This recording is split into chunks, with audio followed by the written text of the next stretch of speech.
Hey, welcome. This is Jeff Reinebold. Welcome to a special edition of the Jeff Reinebold Show, sponsored by 888 Sports, the official betting sponsor of the NFL in the UK and Ireland.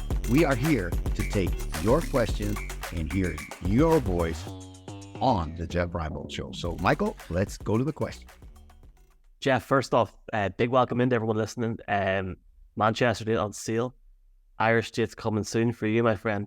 Glasgow is either on sale or coming soon as well. London will be announced closer to the London games. It's a busy time. Big thanks to 888 for helping us get these events on the road. Looking forward to it, Jeff. Looking forward to it, my man.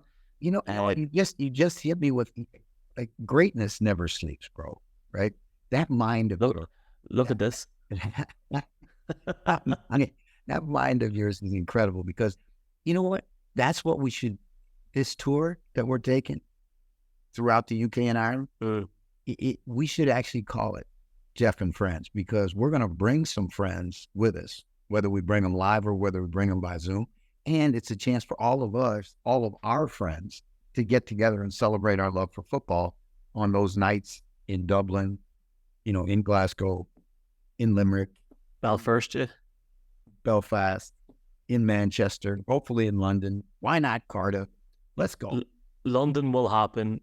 Date TBC. Belfast, the 30th of January. For people listening to this podcast, hasn't been announced yet, but Belfast is Tuesday, the 30th of February. Maybe there'll be a special guest. Maybe you should hit him up and ask him, Jeff. Anyway, right?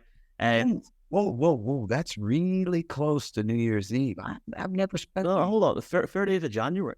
Oh, okay. I thought you said. Basically, so I had the option of doing a pre-championship Sunday.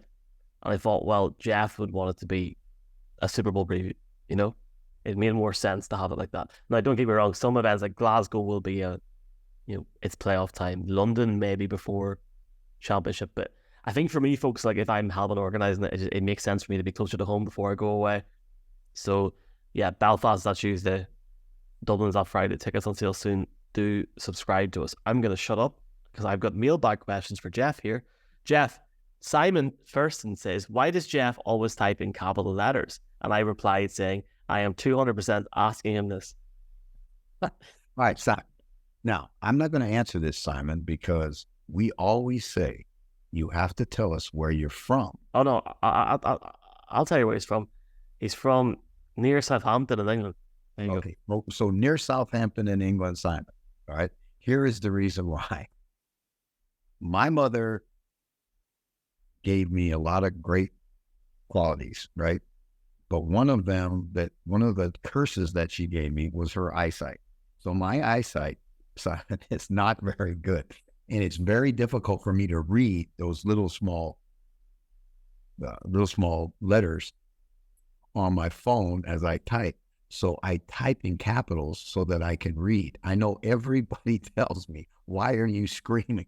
Listen, folks, I'm not screaming. And I'm not angry. None of those things. I'm just half blind. So cut me some slack, please, Si.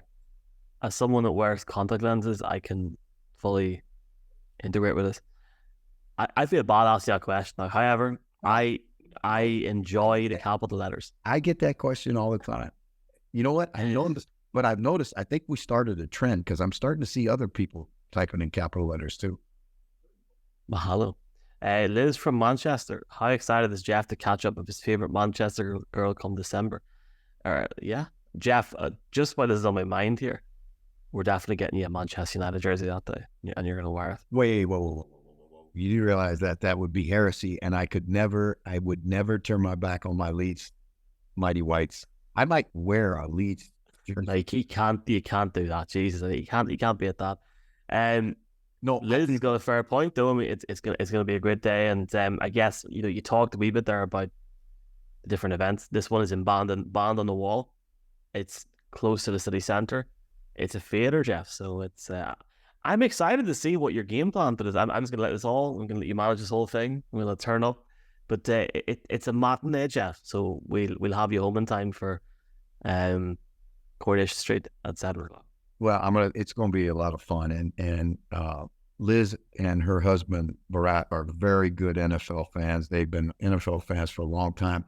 She normally holds a Christmas party in December for all their NFL fans up in Manchester. I've been up there for it. It was a tremendous time.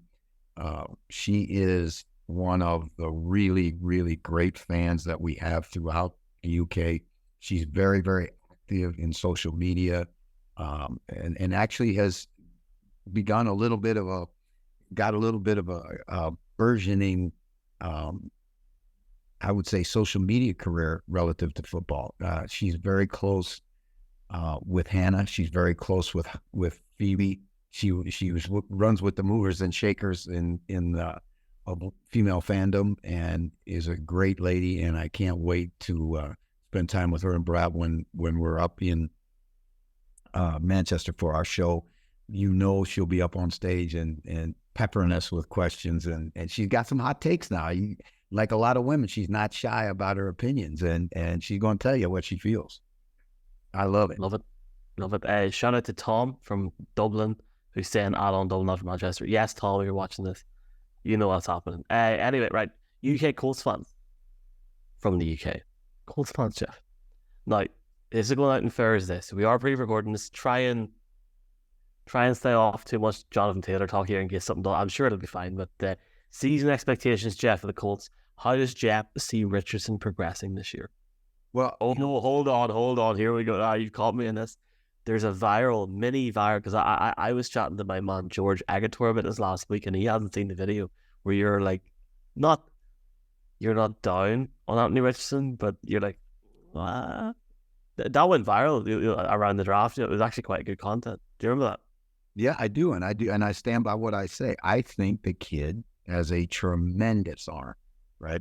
Now, I just watched some footage the other day in training camp where he throws one right to the defense.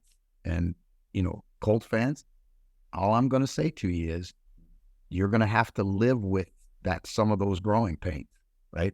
This is a big-time athlete who has started 13 games in his career past high school, right? That's not a lot of, but he's not the only guy, and that's not his fault, right? But the reality of it is, for him to make the jump to be an NFL quarterback, well, they're all going to struggle. Every single one of them is going to have a certain amount of struggle. Malik Willis, they were ready to get rid of him in Tennessee his rookie year, right? And he was a second or third round pick. Richardson has every physical measurable that you need to succeed in the National Football League. What he doesn't have right now is the decision-making, is the poise, and I say poise, I'm talking about poise in the pocket, not poise, as a person, because he does project extremely well. There are a lot of things you really like about the kid.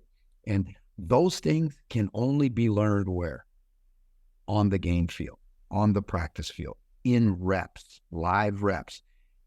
And the reality of it is that a guy who's a 58% completion or whatever he was quarterback, you're not doomed to that, because Josh Allen was the same thing coming out. It's just a growing period for him.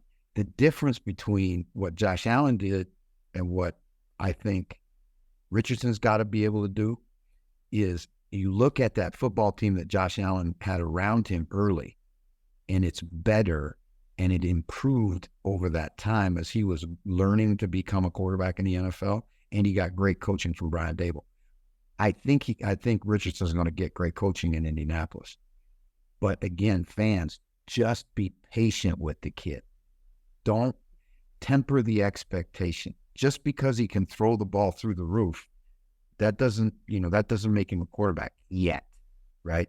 But I do believe he has a chance to get there, right? But the caveat being, the NFL is littered with guys that had great arm talent, but got thrown into the mix too soon, and it hindered their development, right? I just watched one on a preseason game this weekend, Jameis Winston, right? Jameis Winston, talent coming out of Florida State. Come on. I mean, but too much, too early, wasn't ready to handle it. started to throw interceptions. The criticism comes, all of it. So my thing with Richardson is, I'm not saying he's a bad player. I'm saying that I would not put him in there and just make him sink or swim, right? He's got 13 games of starting experience past high school, right? And that to me is scary. I love the kid. I love his arm. I love his talent. I don't love the fact that I think he's getting pushed to the front of the room too fast. I get what you're saying there completely. I really enjoyed hearing George's, obviously his take on it as a Colts fan. Like, I have to say, if people listen, like, go back to our podcast called Let's Talk About the Colts and listen to George just chat about that team, because I feel like the Colts are just not being talked enough this year outside of Richardson, and it's a really intriguing team going into the season. So definitely check it out, folks. But 2 more questions before we bounce, Chad. I know you've a lot of work to do. I can see on that board behind you. Connor from Hull. Hi, Connor. Thank you very much for the question. Was Peyton wrong to call out Hackett? Now, we've got more sort of, like, since the first episode of Hard Knocks, which premiered last Tuesday. Second episode is out by now. It's actually on Sky Sports tonight at 9 o'clock. Game Pass not soon after. So we sort of seen a bit more behind the scenes of Hackett, didn't we? I'm obviously biased. I'm a Broncos fan. We've had this conversation a few times now. I still believe that Peyton was completely wrong to do so, and I feel that it screams of concern. And I think he was wrong to call him out. I think the Jets handled it very well. I think Salah, especially, Jeff, handled it excellently in his presser. Move on, basically. Yeah, well, I mean, first of all, what other way should Robert Saleh have handled it, right? I mean, he did exactly what he should have. Okay, you want to try and make it a story? We're not making it a story. We're moving on. We'll see him, he said the 4th week of the season, but it's actually the 5th week of the season, right?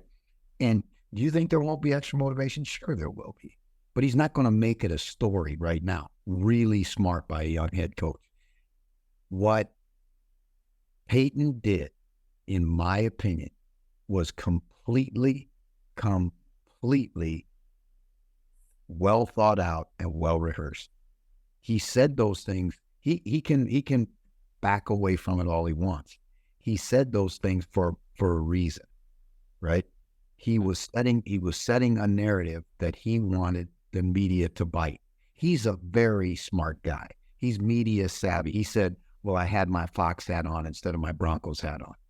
Come on, Sean, stop it, right? The reality of it is he's trying to take the pressure off his quarterback, right? He's trying to say, okay, all of that stuff that last year, that wasn't Russell, right? Here's the collateral damage that I feel has happened through this. And it has nothing to do with the Jets and Aaron Rodgers and Hackett and all that stuff. It has everything to do with all the other people in that building who were part of that last year. Yeah. So he's really set his part, his quote, team apart from anybody else in that building that was part of the draft, that was part of the Russell Wilson contract, that was part of building of that team. I mean, there's a lot of people in that building that he slandered with those comments. Not Hackett. I'm concerned about the people in that building if I'm a Broncos fan.